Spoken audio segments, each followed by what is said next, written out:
موده وړاندې د افغانستان ترانسپورت او کورنیو چارو وزارت په نوي ټاکل شوي رنګ د ټیکسي موټرو رنګولو لړۍ پیل کړه چې اوس دغه پروسه خوست کې هم روانه شوې. خوست کې د استاتیک یا د ټیکسي موټرو لپاره ځانګړي شوي شرکت مسؤلین وایي چې د زون په کچه دغه شرکت فعالیت کوي او د 3 میاشتو په موده کې 1520 موټر ثبت او 470 رنګ کړي چې په یو رنګ شوي موټر پوره 9110 افغانۍ مصارف راځي. د ذکر شوي شرکت د مسؤل په خبره د ټیکسي موټر چلوونکي په خصوصي ځایونو کې د موټر رنګولو اجازه نه لري. خو تقریبا په خوست ولایت کې دغه 3 میاشتې کېږي چې دغه پروسه روانه شوې ده. نو موږ تقریبا تر دې مهاله پورې 1520 موټر ثبت لرو او له دې جملې څخه موږ 470 موټر رنګ کړي دي. او بله دا چې دغه شرکت نورې څانګې هم لري. تقریبا موږ په ټول افغانستان کې 9 نمایندګۍ لرو چې دا په 3 نمایندګۍ په کابل کې دي او نورې په زونونو کې دي چې یو له هغو څخه د جنوب ختیځ نمایندګي ده چې هغه په خوست ولایت کې فعالیت لري.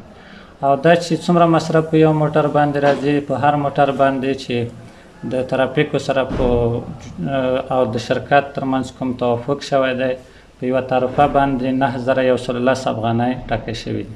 بل لور ټیکسي چلوونکي دغه پروسه مهمه یادوي، خو د ټیکسي موټر رنګولو د پیسو مقدار بیا پر ځان بوج بولي او غوښتنه کوي چې اړوند ادارې د ټاکل شوی مقدار کم کړي. مصارف اگر استاد چې ولس نن سبا تاسو خپل وینئ کنه، خو بیا هم قانون دی. قانون نه موږ سترغړونه نشو کولی. لږ څه نه څه لحاظ چې کوي بیا ښه وه، خو بیا هم د افغانستان خصوصا د خوست ولایت باهمته خلک چاته سر نه ټیټوي. الحمدلله چې په هره طریقه وي پیسې ځان ته پوره کړي دي، تطبیق قانون مني. خوست کې د ترافیک مدیر بیا لجمن سره په خبرو کې د موټر چلوونکو غوښتنې او ستونزه مني او زیاتوي چې په ټیکسي موټر لګول شوي مقدار پیسو ستونزې له مرکز سره شریکه کړي او نوموړی پرېکړې ته انتظار دی.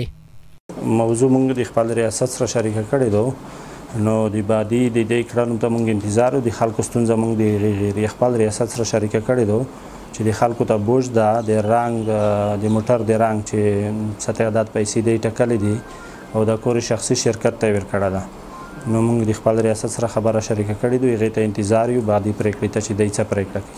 استاتیک خصوصي شرکت په جنوب ختیځ زون خوست کې فعالیت لري چې د پکتیا، پکتیکا او غزنی ولایتونو ټیکسي هم دلته رنګ کیږي او په خوست کې د ترافیک مدیریت له لوري د 200 ټیکسي ارقام له دغه شرکت سره شریک شوي چې نورو ولایتونو ته د مسافرو لیږد رالېږد کوي.